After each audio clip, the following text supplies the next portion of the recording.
जय हिंद। स्वागत है आप सभी का आपके अपने यूट्यूब चैनल अमृत एकेडमी पे। हम लोग अपना एनसीईआरटी साइंस की एक सीरीज़ कंप्लीट कर रहे हैं, ठीक है, जो कि आपकी क्लासेस जो है, अगर यहाँ पे मैं बात करूँ तो लगभग 55 क्लास में कराने वाला हूँ, जिसमें आपकी जो एनसीईआरटी में कवर कर रहा हूँ क्लास 6 से लेकर के 10th तक की एनसीईआरटी को मैं पूरी तरीके से कवर कर रहा हूँ, जिसमें फिजिक्स, केमिस्ट्री, बायो तीनों पार्ट को अच्छे से डिस्कस कर रहा हूँ, ठीक है ना। अभी तक आपकी 24 क्लास हो चुकी है। आज की ये जो क्लास नंबर है ये 25 है, ठीक है ना। आज की इस क्लास में हम लोग कार्बन एंड इट्स कंपाउंड की बात करेंगे, कार्बन तथा उसके यौगिक की बात करेंगे। अगर इस चैप्टर की मैं बात करूँ एनसीईआरटी प्रेजेंस की, तो ये आपके क्लास 10th की एनसीईआरटी का चैप्टर है, ठीक है ना। आज हम लोग इसी को डिटेल में समझेंगे। तो चलिए बिना टाइम वेस्ट किए आज की अपनी क्लास को आगे बढ़ाते हैं। और जो लोग पिछली क्लासेस को नहीं देखे हैं तो प्लेलिस्ट ओपन करके सारी क्लास देख डालना, तभी जाकर के आपको इसका बेनिफिट मिल पाएगा, ठीक है ना। तो आ जाइए एक एक टॉपिक को अपने अच्छे से समझ लेते हैं। सबसे पहले हम जानते हैं, देखते हैं कार्बन के परिचय के बारे में, थोड़ा सा जानते हैं कार्बन क्या है, ठीक है ना। देखिए, अगर मैं बात करता हूँ बुकीज लैंग्वेज में, कार्बन का जो सिंबल होता है वो C होता है, ठीक है ना। अगर इसके एटॉमिक नंबर की बात करें तो 6 होता है, और परमाणु क्रमांक की एटॉमिक मास की बात करें तो ये 12 होता है, ठीक है ना। ये बेसिक जानकारी हो गई। और इसके अगर इलेक्ट्रॉनिक कॉन्फ़िगरेशन की अगर हम बात करते हैं, जैसे 6 इलेक्ट्रॉन है तो इसको कैसे फिल किया जाता है, 2 और 8। 2 तो 8 तो जाएगा नहीं, तो 2 बच गया, 2 इसको दे दिए। अगले उसमें वैकेंट कौन चला जाएगा, कितने इलेक्ट्रॉन चले जाएंगे, तो 4 चले जाएंगे, ठीक है ना। तो 2 और 4 ये इनका कॉन्फ़िगरेशन हो जाता है। ये मैंने क्यों बताया, क्योंकि देखिए अब ये क्या हुआ, जब यहाँ पे 4 आउटर मोस्ट सेल में 4 इलेक्ट्रॉन्स अगर हो गए तो इससे ये पता चलता है, अगर ये किसी के साथ कंबाइन होना चाहता है तो या तो किसी से 4 इलेक्ट्रॉन लेगा या फिर 4 इलेक्ट्रॉन डोनेट करेगा, ठीक है ना, जो कि बिल्कुल भी पॉसिबल नहीं होता है। किसी भी एटम्स के लिए 4 इलेक्ट्रॉन को त्यागना या उससे 4 इलेक्ट्रॉन किसी से गेन करना दोनों डिफिकल्ट होता है। तो इस सिचुएशन में क्या करता है, कार्बन जो होता है शेयरिंग करता है। क्या करता है, शेयर करता है अपने इलेक्ट्रॉन को, ठीक है ना। तो शेयरिंग की वजह से जो टाइप ऑफ बॉन्ड बनता है वो कोवैलेंट बॉन्ड बनता है, ठीक है। कैसा बॉन्ड बनता है, सहसंयोजी बंध बनाता है। ये कैसा बंध बनाता है, सहसंयोजी बॉन्ड, ठीक है ना। तो कार्बन जो है क्या पूछता है आपसे, कार्बन कैसा बॉन्ड बनाता है, तो सहसंयोजी बॉन्ड बनाता है, क्योंकि ये इलेक्ट्रॉनों की शेयरिंग करता है, ठीक है ना। अगर मैं बात करूं पीरियाडिक टेबल में कार्बन की स्थिति की बात करूं तो 14वें ग्रुप में ये पाया जाता है, 14th ग्रुप में, ठीक है ना। मैं आप लोगों को पीरियाडिक टेबल भी पढ़ाऊंगा तो उसमें सब कुछ बताऊंगा। फिलहाल कार्बन पे आज अपनी चर्चा होने वाली है। तो ये बेसिक चीज आप लोगों को इससे रिलेटेड समझ में आ गई होगी, ठीक है ना। अब हम थोड़ा सा आगे बढ़ते हैं, थोड़ा और इसके परिचय और इसके क्या कहते हैं गुणों के बारे में जानते हैं, ठीक है ना। देखिए, कार्बन एक बहुप्रयोजी तत्व है। बहुप्रयोजी से मतलब क्या होता है कि आज के टाइम में कार्बन से बहुत सारी चीजें बनने लग गई हैं, उसका इस्तेमाल भी किया जाता है, ठीक है ना। देखिए, प्रकृति में विभिन्न रूपों में पाया भी जाता है। जैसे कार्बन के कई सारे अपर रूप से अभी मैं आपको पढ़ाऊंगा। हीरा हो गया, ग्रेफाइट हो गया, बकफ्लोरीन हो गया, तमाम तरीके के इसकी स्थिति में ये पाया जाता है, ठीक है ना। आगे कह रहे हैं कि यह सभी जीवों और दैनिक जीवन में उपयोग होने वाली कई यौगिकों का आधार बनता है, ठीक है ना। तो कार्बन की काफी ज्यादा इंपॉर्टेंस है अपने डेली लाइफ में भी, ठीक है। चलिए, अब हम आपको वही बता रहे थे ना कि कार्बन जो है किस तरीके का बंध बनाता है। तो आपने क्या कहा कि कोवैलेंट बॉन्ड बनाता है, ठीक है। क्यों कोवैलेंट बॉन्ड बनाता है, कोवैलेंट की हिंदी होती है सहसंयोजक बंध। क्यों बनाता है ऐसा, क्योंकि ये इलेक्ट्रॉनों की ना शेयरिंग करता है, ठीक है ना। तो चलिए, जैसे अभी मैं आपको बताता हूं, जैसे ये कार्बन है, सपोज ये कार्बन है, ठीक है ना। इसके चारों तरफ 4 मतलब इसकी जो वैलेंसी होती है 4 होती है, तो ये अपने साथ 4 लोगों को जोड़ सकता है इंडिविजुअली इस तरीके से। तो ये क्या कर रहा है, शेयरिंग कर रहा है। अगर इसका डॉट स्ट्रक्चर बनाओगे, वैसे ये क्लास 10th में है, लेकिन आपको बनाने की ज्यादा जरूरत नहीं होती है।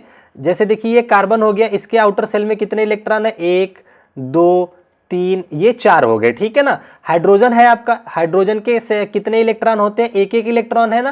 तो ये देखिए, एक इसका आ गया यहाँ पे, एक हाइड्रोजन यहाँ है, इसका इलेक्ट्रॉन यहाँ पे आ गया, एक हाइड्रोजन यहाँ है, इसका इलेक्ट्रॉन यहाँ हो गया, एक हाइड्रोजन यहाँ है, इसका इलेक्ट्रॉन यहाँ पे हो गया, ठीक है ना। तो देखिए, अब हर कोई क्या चाहता है ना, अपना बॉन्ड को क्या बैलेंस बनाना चाहता है। तो ये बैलेंस कैसे बनते हैं उसको मैं दिखाता हूं, देखिए जरा। अब देखिए, जैसे अगर इसका एक बॉन्ड यहाँ पे बन जाए, एक बॉन्ड यहाँ पे, ये दोनों शेयर कर ले एक इलेक्ट्रॉन, एक एक इलेक्ट्रॉन यहाँ से शेयरिंग हो जाए और एक इलेक्ट्रॉन इसका हाइड्रोजन का यहाँ से शेयर हो जाए। तो अब देखिए जो हाइड्रोजन है वो स्टेबल स्टेट में आ चुका है। क्यों? क्योंकि देखिए हाइड्रोजन के पास अब कितने इलेक्ट्रॉन हो गए, 1 और 2 हो गए, इसने शेयर कर लिया, सारे हाइड्रोजन अपने स्टेबल स्टेट में आ गए। अब देखते हैं कार्बन के बारे में। तो कार्बन के आउटर मोस्ट में वो चाहता है कि हमारे 8 इलेक्ट्रॉन हो जाए। तो ये क्या काम करेगा, इनका वाला भी अपने साथ जोड़ लेगा, ऐसे इस तरीके से बॉन्ड बन जाएगा। यहाँ से देखिए, यहाँ से जब बन जाएगा, अब आप काउंट कीजिए, देखिए टोटल इलेक्ट्रॉनों की संख्या कितनी मिल जाएगी, 1 2 3 4 5 6 7 8। तो कार्बन के घेरे में भी 8 इलेक्ट्रॉन हो गए। तो कार्बन भी अब क्या हो गया, स्टेबल स्टेट में आ गया, क्योंकि उसके आउटर मोस्ट सेल में क्या हो गए, कितने इलेक्ट्रॉन हो गए, 8 इलेक्ट्रॉन हो गए। ठीक है ना। तो यही बोला जाता है कि ये जो है ना तो किसी को डोनेट किया ना किसी से उधार लिया, फिर भी अपना शेयरिंग के माध्यम से अपना दोनों का स्ट्रक्चर कंप्लीट कर लिया है, ऑक्टेट को कंप्लीट कर लेता है। ठीक है ना। तो इसी तरीके के बॉन्ड का क्या नाम दिया जाता है, कोवैलेंट बॉन्ड, यानी कि सहसंयोजी बंध बोलते हैं इसे। सहसंयोजी बंध के बारे में आप लोगों को आई थिंक अब समझ में आ गया होगा अच्छे से। ठीक है ना। चलिए यहाँ पे देखिए लिखित में भी है कि कह रहे हैं कार्बन की परमाणु क्रमांक 6 होता है, इसका इलेक्ट्रॉनिक विन्यास 2 4 होता है। बात समझ में आ गया ना। चलिए अब यहाँ पे देखिए क्या कह रहा है, इसे अपना ऑक्टेट पूरा करने के लिए 4 अतिरिक्त इलेक्ट्रॉनों की आवश्यकता होती है, लेकिन यह इलेक्ट्रॉन प्राप्त या गंवा यानी कि त्याग नहीं कर सकते, करने के बजाय अन्य परमाणुओं के साथ इलेक्ट्रॉन साझा करता है। कैसे साझा किया देखा ना आपने, पूरा स्ट्रक्चर बना दिया है, एनसीईआरटी में बाकायदा दे रखा है, कई सारे चीजों के साथ मैंने एक स्ट्रक्चर आपके साथ बनवा दिया है यहाँ पे। ठीक है ना। चलिए तो कह रहे हैं देखिए this type of bonding where atoms share electrons is called the covalent bond. तो कई बार आपसे डायरेक्ट कोवैलेंट सहसंयोजी बंध का उदाहरण पूछता है। तो कब बनते हैं, जब इलेक्ट्रॉनों के शेयरिंग से जो बॉन्ड बनता है उसे हम लोग बोलते हैं कोवैलेंट बॉन्ड बोला जाता है। बात समझ में आ गई, सहसंयोजी बंध कैसे बनता है समझ में आ गया सबको। चलिए अब हम थोड़ा देख लेते हैं कि ये कितने प्रकार के सहसंयोजी बंध बनते हैं। ठीक है ना। चलिए तो जो कोवैलेंट बॉन्ड होते हैं ये ना 3 तरीके के होते हैं। ये होते हैं सिंगल कोवैलेंट बॉन्ड, डबल और ट्रिपल। अब ये क्या चीज है समझते हैं। जैसे यहाँ पे देखिए मैंने जब ये वाला स्ट्रक्चर आपके सामने बनवाया था, ठीक है ना, कि कौन सा CH4 का भी बनाया ना, तो इसमें आपने देखा था एक एक इलेक्ट्रॉनों की साझेदारी किया था कार्बन ने। ठीक है ना। तो देखिए जब एक जोड़ी इलेक्ट्रॉन साझा किया जाता है, उदाहरण जैसे मीथेन हो गया, तो इस तरीके के बनने वाले बॉन्ड को क्या बोलते हैं, सिंगल बॉन्ड बोलते हैं। जैसे देखिए ये कार्बन हो गया, एक डंडी लगा दोगे इस तरीके से, एक एक इलेक्ट्रॉन शेयर हो रहा है तो एक डंडी लगा दीजिए, तो इसी को बोलते हैं सिंगल बॉन्ड। ठीक है ना। तो एकल बंध आपको समझ आ गया, एकल बंध कैसे बनता है, शाबाश। चलिए आगे बढ़ते हैं। अब हम थोड़ा सा समझते हैं द्विसहसंयोजी बंध। ठीक है ना। यहाँ पे क्या होता है, जब 2 जोड़ी इलेक्ट्रॉन साझा किए जाते हैं तो उन्हें बोलते हैं क्या, द्विसहसंयोजी बंध बोलते हैं। ठीक है ना। अब आपको जैसे अगर मैं द्विसहसंयोजी बंध के बारे में बताना चाहूँ, जैसे ऑक्सीजन हो गया, तो ऑक्सीजन का कितना एटॉमिक नंबर होता है, O2 है। ये देखिए O2 है ना, ऑक्सीजन आपको पता होगा कि 8 होता है, इलेक्ट्रॉनिक विन्यास करोगे तो जब ये 8 होता है तो इसमें इसका इलेक्ट्रॉनिक विन्यास करो जरा 8 का, तो 2 हो गया और 6 हो गया। ठीक है ना, 2 और 6 हो गया। आउटर मोस्ट सेल में कितने आ गए, 6 इलेक्ट्रॉन हो गए। तो अब देखिए यहाँ पे जरा, ये ऑक्सीजन एक पहला वाला ऑक्सीजन हो गया, O2 बनवा रहा हूं मैं, O2 ना, तो 2 ऑक्सीजन ले लिए। अब दिखाता हूं आपको कि कैसे इनकी शेयरिंग होती है। समझो, हमने अभी देखा कि पहले वाले में भी आउटर मोस्ट में 6 है, इसमें भी 6 है, तो 6 6 बना देते हैं जरा। देखिए 1 2 फिर 3 4 5 और 6 इलेक्ट्रॉन हो गए। इसके भी 6 बनाइए जरा, 1 इलेक्ट्रॉन 2 इलेक्ट्रॉन। ये देखिए क्रॉस से बना रहा हूं ताकि पता चले कौन किसका इलेक्ट्रॉन है, क्योंकि हर बार हर ऑक्सीजन के आउटर मोस्ट में कितने इलेक्ट्रॉन होते हैं, 6 होते हैं। तो 2 बन गया, ये हो गया 3, ये हो गया 4, ये हो गया 5, ये हो गया 6। ठीक है ना। तो अब देखिए इसके क्या गुण थे कि ये वाला चाहेगा कि मेरा भी 8 कंप्लीट हो जाए, ये चाहेगा मेरा भी 8 कंप्लीट हो जाए। तो देखिए 6 तो यहाँ थे, ये कहेगा कि एक काम करते हैं इसका वाला कब्जा कर लेते हैं, इसको अपने साथ शेयर कर लेते हैं। अब ये ऐसे फ्री में तो नहीं दे देगा ना, ये वाला अगर दे देगा तो इसके पास केवल 4 बच जाएंगे। तो ये कहेगा कि आपको जरूरत थी, आपने मेरा शेयर कर लिया, अब मैं आपका शेयर कर लेता हूं। तो इसने कहा कि ठीक है भैया आ जाओ, इस तरीके से। तो यहाँ पे देखिए कितने इलेक्ट्रॉनों की शेयरिंग हुई। अब इस वाले गोले में, पहले वाले गोले में देखोगे तो भी 8 इलेक्ट्रॉन है, 2 2 4 2 6 2 8। इसमें देखो गिनो, 2 इसके 2 6 इसके भी 8 है। तो इसका मतलब ये दोनों बांड आपस में बना लिए, तो इनके बीच जो बांड बना, कितने इलेक्ट्रॉनों की शेयरिंग हुई, एक इसका है एक पेयर और एक पेयर इसका है, दो पेयर है, तो आप दो डंडी लगा दीजिए। तो ऑक्सीजन ऑक्सीजन के बीच में कौन सा बांड बनता है, कोवैलेंट का द्विसहसंयोजक बंध बनता है। तो अब आपको आई थिंक समझ में आ गया होगा कि कैसे इलेक्ट्रॉनों की शेयरिंग होती है, ठीक है ना, किसी को कोई डाउट नहीं होना चाहिए यहां तक। चलिए अब हम ट्रिपल बॉन्ड पे बात कर लेते हैं। अगर देखिए एक बार आप लोग सीख जाएंगे ना, फिर आप किसी भी बच्चे को पढ़ा भी सकते हैं इन फ्यूचर। आप मान लीजिए 10वीं के बच्चे को पढ़ाना चाहते हैं ना, तो यही सारी चीजें होती हैं, आप पढ़ा सकते हैं वहां पे। चलिए देखिए क्या कह रहा है, triple covalent bond. Triple covalent bond कैसे बनता है, इसी तरह से 3 इलेक्ट्रॉनों की शेयरिंग होती है। जैसे नाइट्रोजन है ना, तो इसमें 3 इलेक्ट्रॉन शेयरिंग होता है, तो 3 बॉन्ड बनता है। अब इसका मैं डॉट स्ट्रक्चर नहीं बना रहा हूं, आप खुद बना सकते हैं। आपको पता होना चाहिए नाइट्रोजन का एटॉमिक नंबर 7 होता है, इलेक्ट्रॉनिक विन्यास करोगे 2 5 हो गया, आउटर मोस्ट में 5 है, जरूरत कितनी की है 8 की बनाने की, तो 3 बाहर से लेगा तो 3 बॉन्ड बन जाते हैं। एक बार आप लोग खुद इसका बनाइएगा, क्या कहते हैं डॉट स्ट्रक्चर बनाइएगा, ठीक है ना। बात समझ में आ रही है, तीनों बॉन्ड समझ में आ गए। सिंगल बॉन्ड 1-1 इलेक्ट्रॉन शेयर हुए थे, डबल बॉन्ड 2-2 इलेक्ट्रॉन शेयर हुए थे, ट्रिपल बॉन्ड 3-3 इलेक्ट्रॉन शेयर हुए, ठीक है ना। चलिए अब हम थोड़ा सा जान लेते हैं और आगे बढ़ते हैं। कार्बन के बारे में हम लोग पढ़ रहे थे, यहाँ तो बॉन्डिंग समझ गए, ठीक है ना। कार्बन के एलोट्रॉप्स, एलोट्रॉप्स का मतलब होता है कार्बन अपने कई रूपों में प्रेजेंट होता है। केवल कार्बन का एक ही रूप नहीं है, उसके कई रूप है। जैसे कुछ लोग होते हैं गांव समाज में ना, कि उनके कई रूप होते हैं, रिश्तेदार से मिलेंगे तो दूसरे रूप में रहेंगे, डॉक्टर है, पेशेवर है तो कुछ और है, तमाम रूप होते हैं ना, वैसे कार्बन भी कई सारे रूप दिखाता है, ठीक है ना। बेसिकली जो आपको कार्बन के अपर रूप्स यानी कि एलोट्रॉप्स को पढ़ना है, मुख्यतः आप 3 तरीके के पढ़ लेना। एक पढ़ लेना ग्रेफाइट, दूसरा पढ़ लेना हीरा, तीसरा पढ़ लेना बकफ्लोरीन बोलते हैं उसको, ठीक है ना। तो पढ़ क्या लेना, मैं खुद ही आपको समझा देता हूं, सुनिए। देखिए कार्बन विभिन्न भौतिक रूपों में पाया जाता है, जिन्हें उसके एलोट्रॉप्स बोलते हैं। एलोट्रॉप समझ के ना, अलग अलग शक्ल के पाए जाते हैं, ठीक है ना। चलिए कार्बन के मुख्यतः हमें 3 रूपों के एलोट्रॉप्स पढ़ने हैं। पहला कौन सा है आपका, डायमंड, ठीक है ना। वैसे तो डायमंड जो होता है कार्बन के, या जैसे कोयला बनता है बहुत दिनों तक दब के रहता है, पेट्रोलियम और कोयले का चैप्टर पढ़ाया है वहां से देख लीजिएगा। हीरा जो बनता है बहुत अत्यधिक ताप और दाब की वजह से बनता है, ठीक है ना। ये सबसे कठोरतम अपर रूप होता है कार्बन का। कार्बन का सबसे हार्डेस्ट होता है क्या, अपर रूप होता है, ठीक है। देखिए क्या इसमें क्या कह रहा है, प्रत्येक कार्बन परमाणु 4 अन्य कार्बन परमाणुओं से जुड़ा होता है, ठीक है ना। हर एक कार्बन परमाणु 4 अन्य कार्बन परमाणुओं से जुड़ा होता है, जिससे एक कठोर त्रिआयामी संरचना बन जाती है, ठीक है ना।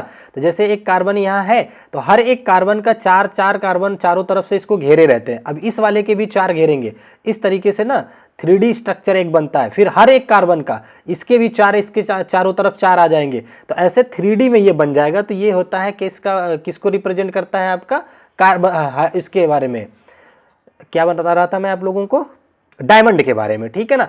बेसिकली जो क्वेश्चन पूछता है इसके गुणधर्म से क्वेश्चन पूछता है।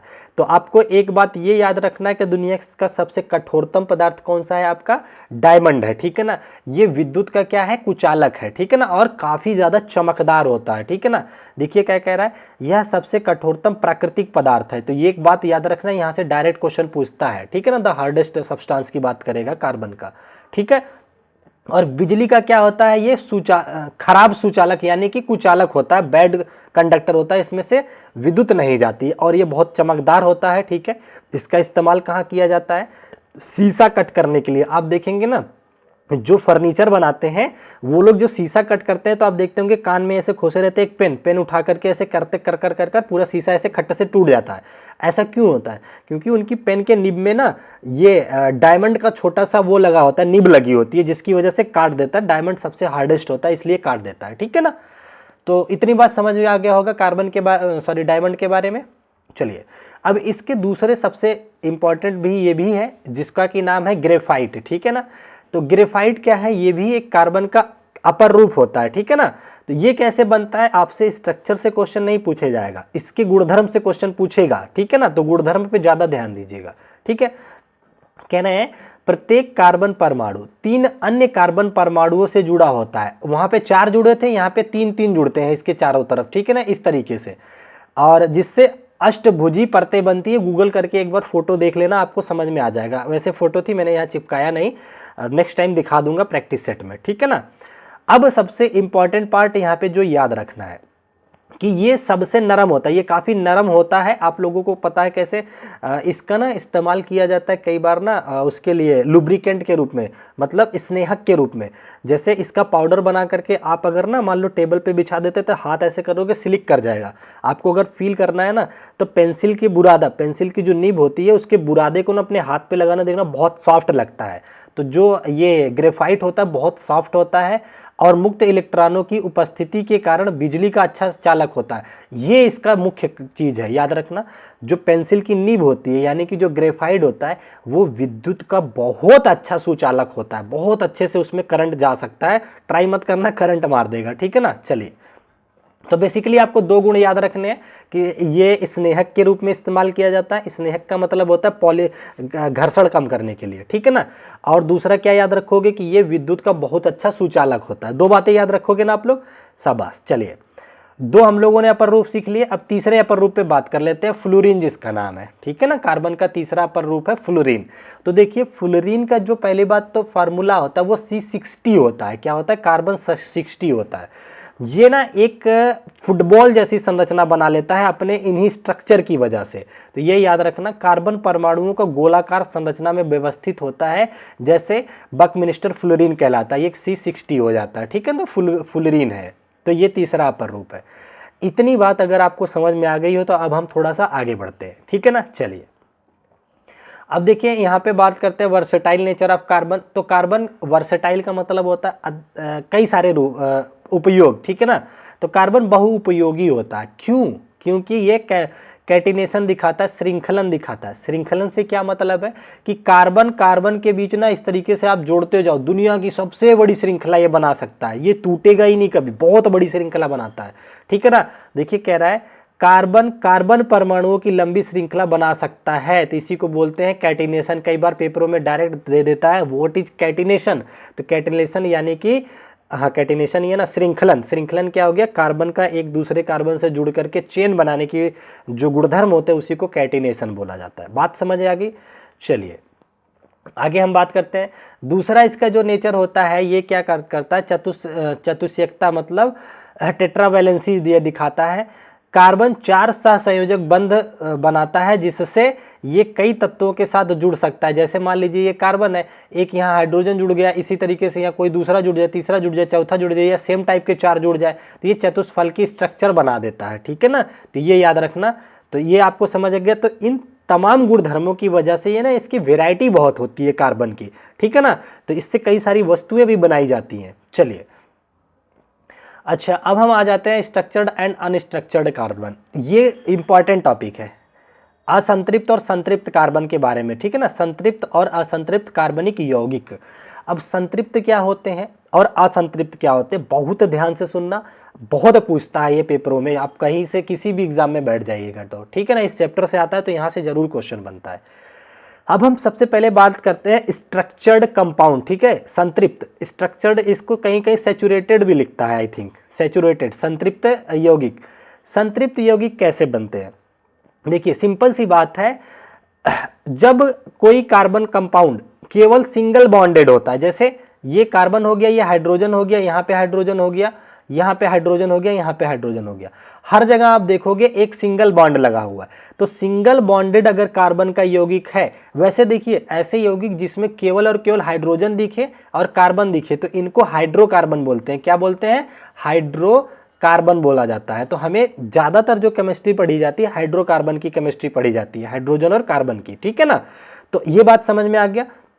एक बात याद रखना, संतृप्त कार्बन के यौगिक वो यौगिक होते हैं जिनका संरचना में केवल और केवल सिंगल बॉन्ड यानी कि एकल बंध दिखाई देता है, उन्हें हम लोग क्या बोलते हैं?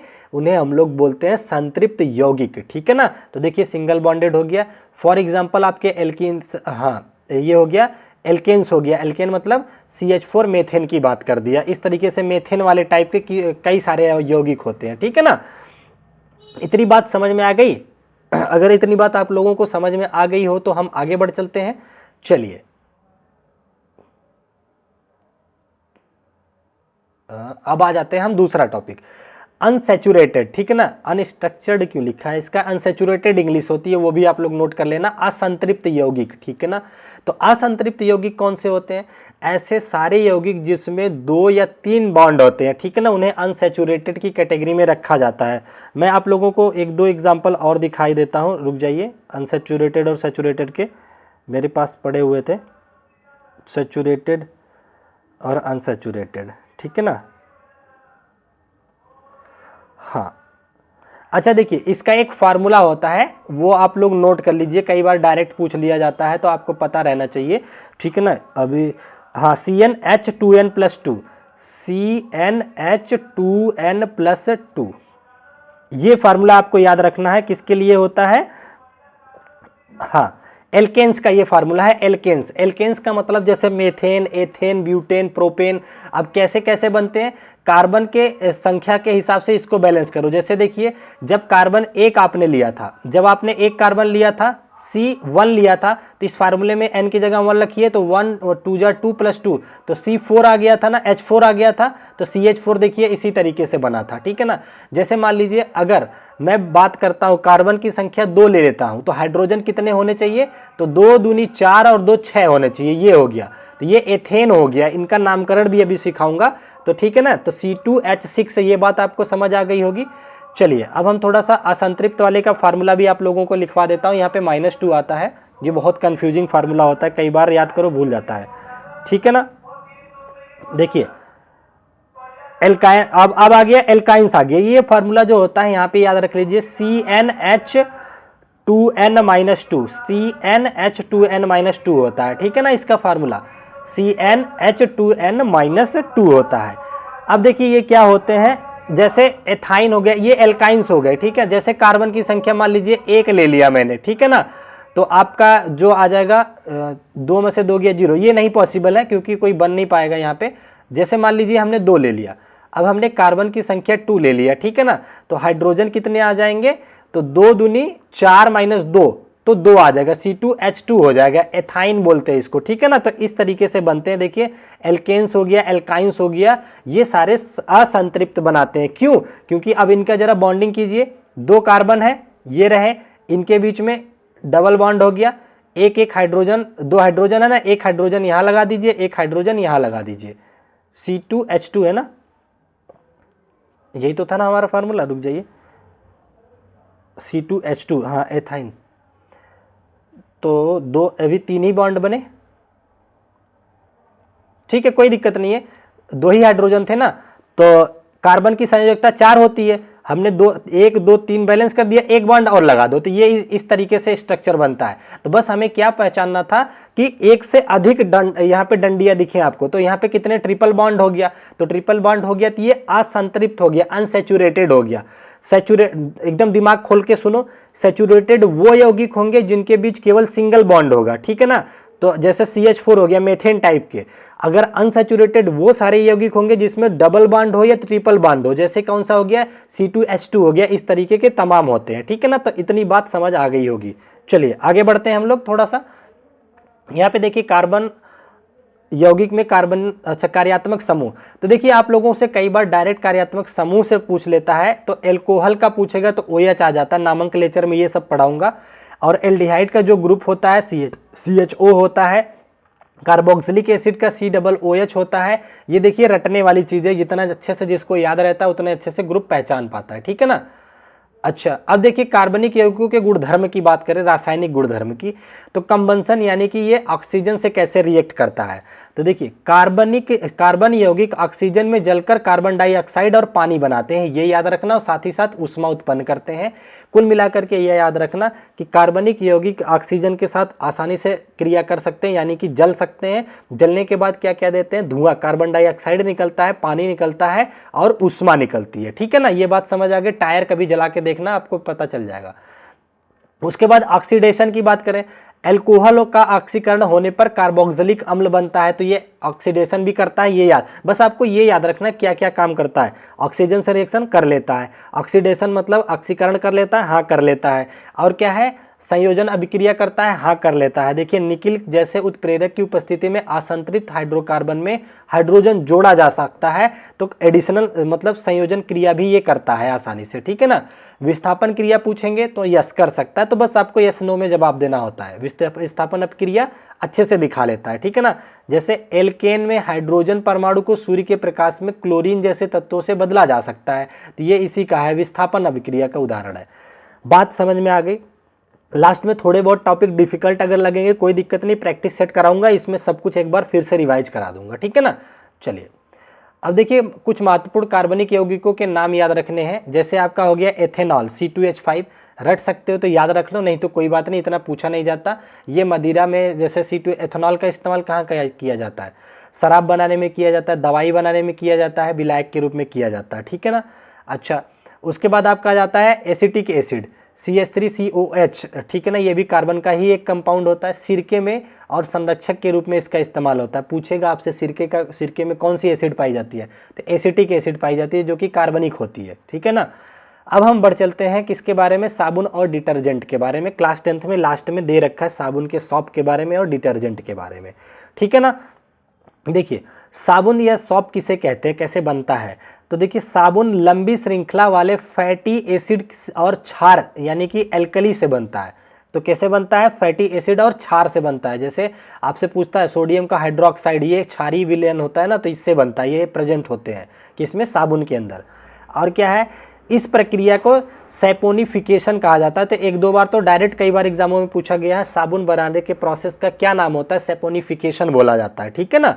चलिए आपको रिटर्न एग्जाम नहीं देना है, नहीं तो मैं और अच्छे से पूरा बताता कि किस तरीके से कपड़े से मैल अलग की जाती है, क्या क्या होता है, ये सब कुछ उसमें क्लास 10th की एनसीईआरटी में।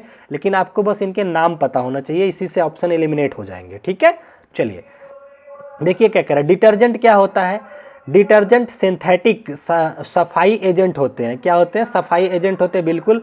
ये कठोर पानी में प्रभावी होते हैं। ये सब छोटी छोटी बातें हैं, याद रखना, ठीक है ना। एनसीईआरटी में था इसलिए मैंने कवर कर दिया। चलिए अब क्या है, कार्बन यौगिकों में समावयवता की बात करते हैं। अब समावयवता यानी कि आइसोमरिज्म क्या होता है, आइसोमरिज्म का मतलब होता है इसमें क्या होता है ना, वे यौगिक होते हैं जिनका आणविक सूत्र एक समान होता है लेकिन संरचना भिन्न होती है। आणविक सूत्र एक समान और संरचना भिन्न होती है, कई तरीके से दिखाए जाते हैं। जैसे मान लीजिए 1 2 3 4 कार्बन है, 4 कार्बन की एक श्रृंखला आप ऐसे भी दिखा सकते हैं, 4 कार्बन को आप ऐसे भी तो दिखा सकते हैं, 1 2 हो गया ना, अब यहाँ पे 3 और यहाँ पे 4। परमाणु क्रमांक यहाँ पे भी C4 को दिखा रहे हैं, यहाँ पे भी C4 को दिखा रहे हैं, ठीक है ना। क्या दिखा रहे हैं, C4 को ही यहाँ पे भी आप दिखा रहे हैं। तो कहने का मतलब यही है कि जब एटॉमिक नंबर सेम हो और उनको रिप्रेजेंट करने के तरीके अलग अलग हो, तो उनको बोला जाता है एक दूसरे के क्या है, समाअवयवी है, यानी कि आइसोमर है, एक दूसरे के आइसोमर है, ठीक है ना। तो इसी को बोला जाता है आइसोमरिज्म, ठीक है। ये बात आई होप समझ में आ गई होगी, ठीक है। तो ये कई तरीके से आइसोमरिज्म होता है, कई बार स्ट्रक्चरल आइसोमरिज्म होता है, कई सारे नाम होते हैं, आप चाहें तो पढ़ सकते हैं, यहाँ पे दिखा देता हूँ। देखिए इसी गुण को समावयवता कहते हैं। बात समझ में आ गई ना, कि अगर एटॉमिक नंबर सेम होते हैं पर स्ट्रक्चरल तरीके से या कई और तरीके से भिन्न होते हैं। देखिए पहला तरीका जैसे संरचनात्मक समावयवता, इसमें क्या होता है, यौगिकों का आणविक सूत्र समान होता है लेकिन संरचना भिन्न होती है, ठीक है ना, ये एक तरीका हो गया। दूसरा आपका आता है श्रृंखलन समावयवता, कि चेन बनाने की समावयवता, जैसे अभी बताया ना कि चेन को अलग तरीके से बनाया जा सकता है, नंबर ऑफ एटम्स उतने ही होते हैं लेकिन उनको बनाने रिप्रेजेंट करने के तरीके अलग होते हैं, ठीक है ना, ये हो गया। तो इसको बस नाम याद रखो, ठीक है ना। इतनी बात समझ आ गई। अब देखिए एक क्वेश्चन कई बार पूछ लेता है IUPAC नाम से, तो सबसे पहले तो इसका फुल फॉर्म याद कर लो, कई बार यहीं से पूछ लेता है, ठीक है ना। तो आप लोगों को नोमेनक्लेचर ऑफ ऑर्गेनिक कंपाउंड्स का होता है, ठीक है। अच्छा इतनी बात समझ में आ गया। तो देखिए नोमेनक्लेचर में इसके कुछ नियम होते हैं, नियम क्या क्या होते हैं वो जान लीजिए। सबसे पहले आपको कार्बन की सबसे बड़ी श्रृंखला का चुनाव करना होता है, ठीक है ना। तो आपको देखना पड़ेगा, जैसे अगर मैंने ये लिख दिया C और यहाँ से कार्बन निकाल दिया, फिर यहाँ C, तो आप जो श्रृंखला पकड़ोगे ना सबसे लंबी ये वाली पकड़ोगे। अगर इधर मान लीजिए ज़्यादा लंबी श्रृंखला होती तो मैं इसको घुमा करके यहाँ से पकड़ता, ठीक है ना। तो यही इसका नियम होता है नामकरण के लिए, कि इसका एक बार एक चैप्टर और लूँगा मैं, एक पार्ट और लूँगा, नहीं तो ये थोड़ा बड़ा हो जाता है, ठीक है ना। तो सबसे लंबी श्रृंखला का चुनाव करेंगे। श्रृंखला को इस तरह से संख्या में दें कि कार्यात्मक समूह को न्यूनतम संख्या मिले। जैसे मान लीजिए सी और यहाँ पे मान लीजिए OH लिखा हुआ है, तो इसकी गिनती आपको ऐसे करनी है, जैसे इधर से शुरू है, इधर से मान लो 1 2 3 4 5, यहाँ छठवें पाँचवें पाएगा, तो आपको नामंकलेचर इसका नंबरिंग ऐसे करना होता है कि 1 2 सबसे पास वाले जहाँ पे फंक्शनल ग्रुप लगे हों उसको कम से कम नंबर मिले, ठीक है ना। तो ये देखिए पूरा नामंकलेचर का एक चैप्टर अलग से होता है, मैं उसको डिटेल में पढ़ाऊंगा, घबराना मत, एक बार थोड़ा थोड़ा ओवरव्यू समझ लो, जो बच्चे पहले से पढ़े हैं उनको समझ आ जाएगा, ठीक है ना। चलिए उसके बाद उससे रिलेटेड सफिक्स या प्रीफिक्स जो जरूरी की चीज़ें हैं उन्हें लगा दीजिए। जैसे क्या होता है, OH के साथ अल लगता है, एल्कोहल हो जाता है, इस तरीके से जो है सफिक्स और प्रीफिक्स जोड़े जाते हैं। तो ये काफ़ी लंबा टॉपिक है, पर यहाँ पे मैं ना आपको थोड़ा सा दिखा दिया। लेकिन आप अगर कंपटीशन की तैयारी कर रहे हैं तो आपको ना ऑप्शन एलिमिनेट करने से ही आसानी से इसका नामकरण कर सकते हैं। जैसे देखिए इसका मुझे नाम देना है, तो 1 कार्बन के लिए होता है मेथ, 2 कार्बन के लिए एथ, 3 के लिए प्रोप, 4 के लिए ब्यूट, पेंट, हेक्स, ऑक्ट, इस तरीके से चलता है, ठीक है ना। मेरा मन कर रहा है ना इसका एक पार्ट और लेके आओ नामंकलेचर का। कमेंट करके बताइएगा क्या आप लोगों को और डिटेल में सीखना है, नहीं तो मोटा मोटा तो मैंने समझा ही दिया। देखिए जैसे ये रहा 1 कार्बन 2 कार्बन, 2 कार्बन है टोटल, तो 2 कार्बन के लिए हम लोग क्या वर्ड शुरू करते हैं, एथ शुरू करते हैं, ठीक है। और OH फंक्शनल ग्रुप है, तो इसका जो सफिक्स होता है वो अल से शुरू होता है, तो एथेनल बन जाता है इसका नाम, ठीक है। क्या नाम बन जाता है, एथेनल। तो देखिए ये नाम हो गया एथेनॉल, बात समझ में आ गई। जैसे इसमें देखिए 2 यहाँ पे क्या है, 2 कार्बन है तो एथ से शुरू हो गया, एथ हो गया। COOH है तो ओइक एसिड है, तो एथेनोइक एसिड इसका नाम हो गया। तो इस तरीके से आपको ना पता होना चाहिए कि किसका नाम कैसे लिखा जाता है। कमेंट करेंगे तो IUPAC पे एक पूरा चैप्टर पढ़ा दूंगा, ठीक है ना, क्योंकि यहाँ से क्वेश्चन कई बार अदर एग्जामों में पूछ लेता है, ठीक है। मैं थोड़ा सा पानी पी लेता हूँ, फिर इसके बाद इंपॉर्टेंट MCQ सॉल्व कर लेंगे, फिर इस चैप्टर को खत्म करेंगे।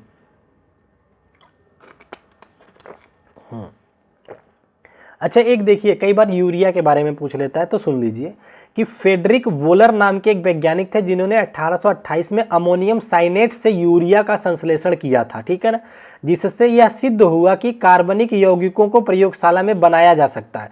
पहले ना एक मिथ था, पहले ये चर्चा में था कि कार्बनिक यौगिकों को प्रयोगशाला में नहीं बनाया जा सकता, तो फिर फेडरिक वोलर ने जब अमोनियम साइनेट से यूरिया बना दिया, तब से ये प्रचलन में आ गया कि कार्बनिक यौगिकों को भी फैक्ट्री में बनाया जा सकता है, ठीक है ना। यह खोज कार्बनिक रसायन विज्ञान में क्रांतिकारी बदलाव को लेके आया। उसके बाद तो कार्बन से इतने ज़्यादा फैक्ट्री में यौगिक बनने लगे कि कार्बन की जगह ही हर जगह देखोगे कार्बन ही दिखेगा आपको, ठीक है ना।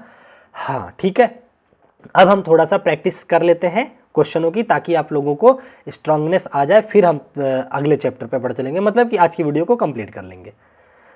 देखिए पहला क्वेश्चन क्या कह रहा है, कह रहा है कार्बन बड़ी संख्या में यौगिक के किस गुण के कारण बन सकता है। अच्छा, कार्बन बड़ी संख्या में यौगिकों के किस गुण के, तो ये श्रृंखला और चतुष्फलकी की वजह से, ठीक है ना, श्रृंखलन बनाता है इसलिए बहुत बड़े बड़े इसके यौगिक बनते हैं, ठीक है। चलिए सेकंड नंबर का क्वेश्चन देखिए, कह रहा है निम्नलिखित में से कौन सा संतृप्त हाइड्रोकार्बन है सैचुरेटेड। सैचुरेटेड का मतलब होता है जो सिंगल बॉन्ड हो, जहां पे केवल एक एकल बॉन्ड दिखाए, तो ये प्रोपेन होता है। कैसे, ये है ना, इसको देखिए 3 कार्बन, 1 2 3 कार्बन, और कितने ऑक्सीजन है, हाइड्रोजन है, 8 हाइड्रोजन है तो 3 कार्बन है, 8 हाइड्रोजन देने हैं। तो मैं क्या करता हूँ, एक हाइड्रोजन अगर यहाँ दे दिया, एक हाइड्रोजन यहाँ दे दिया, एक हाइड्रोजन यहाँ दे दिया, एक हाइड्रोजन यहाँ दे दिया, एक हाइड्रोजन यहाँ दे दिया, एक हाइड्रोजन यहाँ दे दिया, ठीक है। इसका इसके साथ बॉन्डिंग कर दिया, 6 हाइड्रोजन हो गए, ये 7वां हाइड्रोजन, ये 8वां हाइड्रोजन। ये देखिए यहाँ पे आप देखेंगे सारे जितने भी बॉन्ड है सिंगल बॉन्ड है, और मैंने बताया था संतृप्त हाइड्रोकार्बन वही होते हैं जिनके बीच सिंगल बॉन्डेड होता है। तो देखिए सबके ऑक्टेट भी कंप्लीट है, सब सिंगल बॉन्डेड है, तो यही आपका संतृप्त हाइड्रोकार्बन का उदाहरण बन जाएगा, ठीक है। बाकी सबका स्ट्रक्चर आप बनाएंगे तो इसमें डुअल ट्रिपल बॉन्ड आते रहेंगे। चलिए अगला क्वेश्चन देखिए आपसे क्या कह रहा है, कह रहा है आपसे कि एल्केन में कौन सा बंध पाया जाता है, एन एल्केन, ठीक है ना। तो एल्केन बताइए किस कौन सा बंध आता है, ठीक है ना। जैसे मेथेन हो गया, ब्यूटेन हो गया, तो एन वर्ड जिसमें आता है वो सिंगल बॉन्डेड होते हैं सारे, ठीक है, ये याद रखना। चलिए चौथा क्वेश्चन, इसमें देखिए क्या कह रहा है, निम्नलिखित में से कौन सा कार्बन का अपर रूप है, तो हीरा भी इसका अपर रूप है, ग्रेफाइट भी है, फ्लोरीन भी है। इसका मतलब सारे ऑप्शन एक साथ सही हो गए चारों, तो उपरोक्त सभी इसके अपर रूप कार्बन के सारे अपर रूप ही हैं। अगला क्वेश्चन देखिए, कह रहा है एथेनॉल में उपस्थित कार्यात्मक समूह कौन सा है। एथेनॉल में कौन सा कार्यात्मक समूह होता है, एथेनॉल ऑल OH आता है, तो हाइड्रोक्सिल ये OH ग्रुप आता है, ठीक है ना। तो ये ग्रुप भी आपको याद करना होगा, एनसीईआरटी में फोटो दे रखा है। सिरके में कौन सा एसिड पाया जाता है, तो एसिटिक एसिड पाया जाता है, अभी दिखाया था, बताया था। बेंजीन का आणविक सूत्र क्या होता है, C6H6 होता है, बेंजीन C6H6 होता है। 8वां क्वेश्चन देखिए, असंतृप्त हाइड्रोकार्बन को हाइड्रोजन जोड़कर संतृप्त हाइड्रोकार्बन में बदलने की प्रक्रिया को क्या कहते हैं, हाइड्रोजनीकरण कहा जाता है ये, ठीक है ना। जल्दी जल्दी कर लेते हैं, मैं थोड़ा सा थक गया हूँ, ठीक है। चलिए 9th नंबर का क्वेश्चन, ग्रेफाइट के बारे में निम्न में से कौन सा सही है, तो कह रहे हैं यह बिजली का अच्छा सुचालक होता है ग्रेफाइट, हाँ तो यही सही है, ग्रेफाइट से विद्युत धारा अच्छे से प्रवाहित हो सकती है। तो अभी हम 10 ही रखेंगे। ये देखिए आ गया आपका IUPAC से एक क्वेश्चन आ गया, कमेंट करके बता दीजिएगा कि क्या आप लोग चाहते हैं कि मैं IUPAC पे एक चैप्टर लेके आऊँ, ठीक है, तो मैं उस पर फिर विचार करूँगा अगर आप लोग कमेंट करेंगे तो। यहाँ पे देखिए 10वां क्वेश्चन आपसे क्या कह रहा है, कह रहा है CH3COOH का IUPAC नाम क्या है। तो सबसे पहले देखिए 1-2 कार्बन है तो एथ से शुरू होगा, तो सारे ऑप्शन देखिए कहाँ से एथ से शुरू है, ये मेथ से शुरू है नहीं होगा, एथ से है, प्रोप से शुरू है नहीं है, ब्यूट से शुरू है नहीं है, तो अपने आप ही आप एलिमिनेट कर सकते हो कि इसका क्या नाम होना चाहिए, एथेनोइक एसिड हो गया, क्योंकि COOH लास्ट में जुड़ा हुआ है, ओइक एसिड जुड़ा हुआ है, ठीक है ना। और भी बचे हैं क्या क्वेश्चन, तो ये आज का आखिरी क्वेश्चन था। आई होप आप लोगों को वीडियो पसंद आई होगी, ठीक है। अगला चैप्टर क्या है, पदार्थों का अलगाव यानी कि सेपरेशन ऑफ सब्सटेंस की बात करेंगे, ठीक है ना। एनसीईआरटी का एक चैप्टर है, काफ़ी इंपॉर्टेंट है, ठीक है ना। और जो लोग यहाँ तक वीडियो को देखे हैं उनसे रिक्वेस्ट यही है कि प्लीज़ चैनल को सब्सक्राइब करके जाना और 1-2 दोस्तों तक ज़रूर शेयर कर देना, ताकि मैं आपके लिए ये सीरीज़ कंप्लीटली करवा दूं, 55 चैप्टर एक बार पढ़ा दूं आप लोगों को पूरी एनसीईआरटी, फिर आपको जीवन में कभी एनसीईआरटी पढ़ने की ज़रूरत ना हो, ताकि केवल प्रैक्टिस सेट लगा लेना, ठीक है ना। तो चलते हैं फिर, आज की वीडियो को यहीं तक रखते हैं, फिर मिलेंगे आप लोगों से नेक्स्ट वीडियो में। तब तक के लिए आप अपना ध्यान रखें, bye bye, take care, thank you so much, जय हिंद, जय भारत।